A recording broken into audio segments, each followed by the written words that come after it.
What's up guys, Matty here. In today's video, we're going to be checking out a new plugin from Baby Audio called Smooth Operator Pro. Now you might remember a few years ago, they came out with Smooth Operator, and I actually did a video comparing it to Soothe 2, which you can check out up here. I'll put it somewhere. This one has taken all that, they've revamped it, they've added a ton of new features, they fixed up the algorithm a bit, and it does a lot more than the original one does. So in today's video, I'm going to show you how the plugin works, and then we will get into some listening examples. Let's go. All right, so this is Smooth Operator Pro, and just like the original, it has this big threshold knob that as you pull it down, the spectral dynamic compression will start happening. I'll play it really quick and you can see.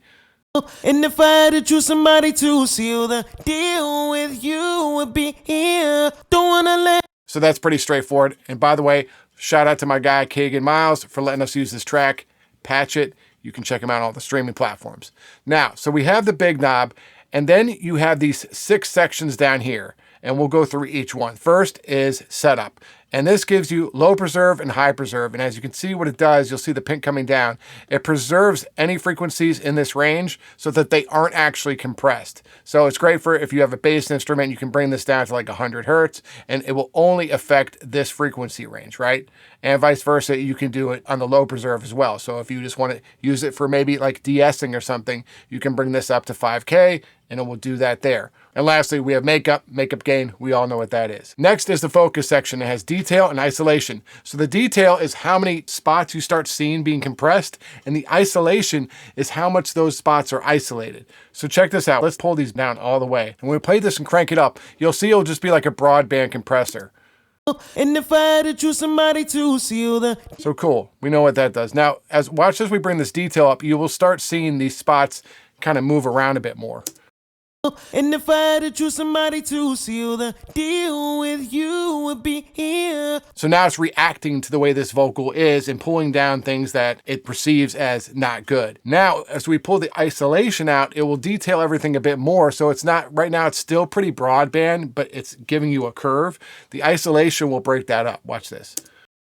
And if I had to choose somebody to seal the deal with, you would be here. Don't wanna let your love slip away. You know that I'll be here for you, babe. So that's how you can control how broad you want this to be. So it's really flexible in that way. Next, we have compression. You have release, attack, and your ratio, so you can affect that any way you want. If you want a fast attack and a fast release, you can actually do that. So that's another layer of ways you can affect how the plugin is working. And then imaging, you have stereo link, which I love. A lot of times if you have like a synth that's panning left and right, you know, a lot of these synths that are created, they already have pan motion going on. And if you have stereo link, it's still compressing. If it gets louder here, it's still compressing this side the same amount. By turning the stereo link off, or even 50%, it will make it so that it can still move around naturally, but you can use Smooth Operator in the way that you would want to manipulate that sound. Also, you can go left and right or mid-side. Everyone loves mid-side, right?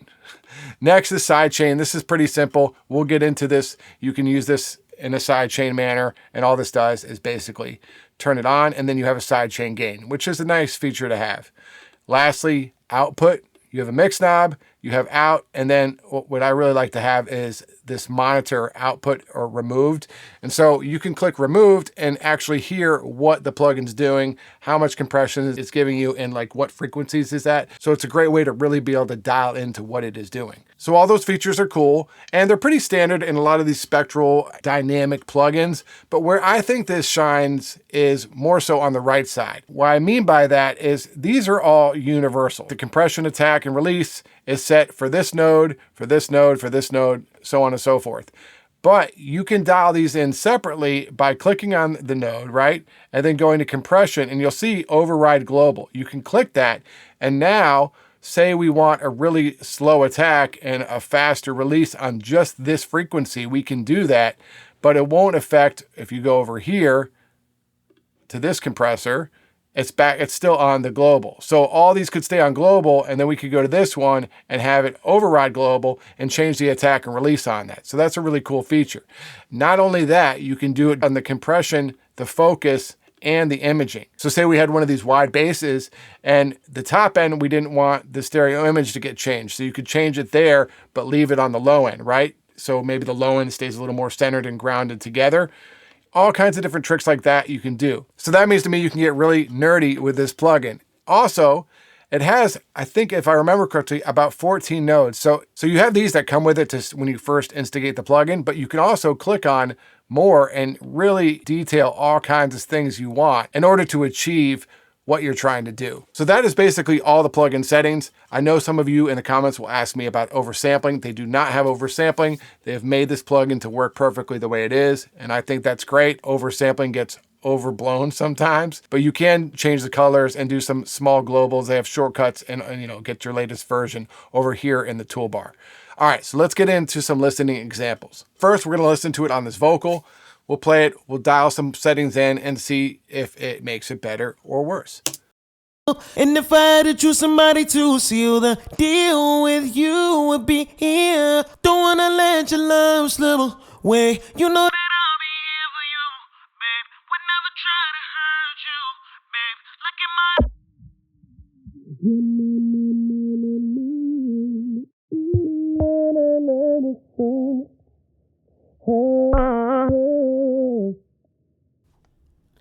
oh, baby. And if I had to choose somebody to seal the deal with, you would be here. Don't wanna let your love slip away. You know that I'll be here for you, babe. Would never try to hurt you, babe. Look in my eyes and tell me, babe, you're mine, oh mine. And if I had to choose somebody to seal the deal with, you would be here. Don't wanna let your love slip away. You know that I'll be here for you, babe. Would never try to hurt you, babe. Boom, just like that, we were able to clean up some of the mud on this vocal. There's a little harsh frequency up in this range. Pull that down more. So you saw I was able to pull the frequency down and then pull in the Q. So we're just getting this little section here and not, this wide thing. And that's what's so cool about this plugin is you can get really detailed with all the settings of it. And even if it's a bit too much, we could always go to our output, pull down the mix a bit, and then we can get a little bit of that warmth back in the low end that we might have lost. And let's hear that.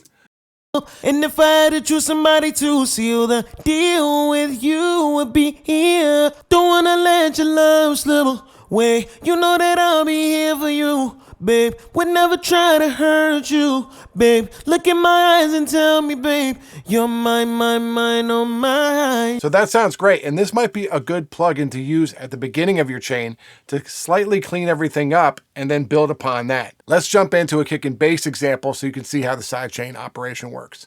All right, so here's a kick and a bass, and they're both playing at the same exact time. There's probably some conflicting frequencies happening with the low end. Let me play it for you so you guys can hear it.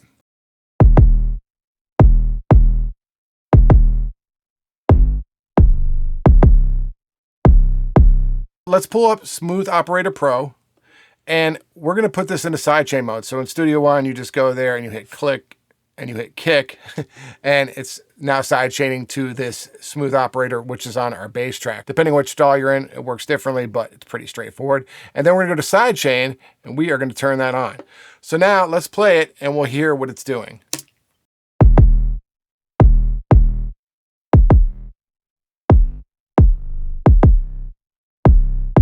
It's just bringing the bass down completely, basically, when it hits. I mean, more so in the low end. But let's dial this in a bit more. Let's go to the setup. And what we're going to do is pull this high preserve down to, let's do 100. So now, watch, we'll play it. And keep in mind, this is like a 12 dB slope. So we're still getting some frequency up above that, but not much. But now we're more detailed down here.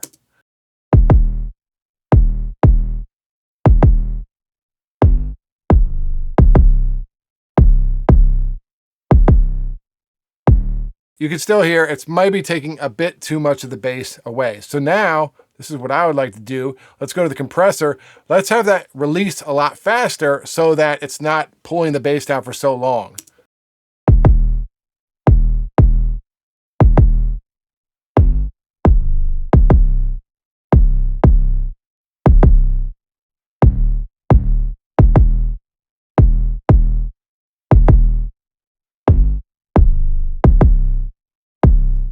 Now that's working really well. You can hear the kick hits really quick and it pulls the bass just for that section, but then the bass is right back again now that we have a faster release. And it's hard to tell really if we're losing bass instrument or not, but you do notice that the kick's hitting a bit harder. So we've achieved what we're going for.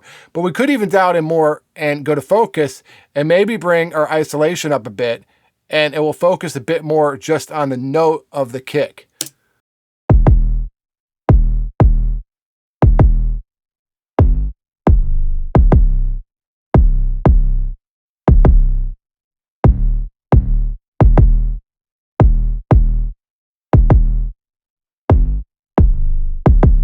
That sounds pretty good to me. And now not only does our kick hit harder because it's pulling the bass back just for that split second, we're also going to have a ton more headroom on our mix bus now as well. All right, so that's the overview of Smooth Operator Pro. I do like with this plugin compared to some of the other Spectral plugins, how much more detail you can get with everything, especially the ability to change the compression per band. That's huge to me. And just all the other small features that you have that some of the other ones don't have. Let me know what you guys think about it in the comments below. Is it a worthy upgrade in your opinion? Also, if you need your songs mixed or mastered, hit me up at mixandmastermysong.com. Talk to you guys soon.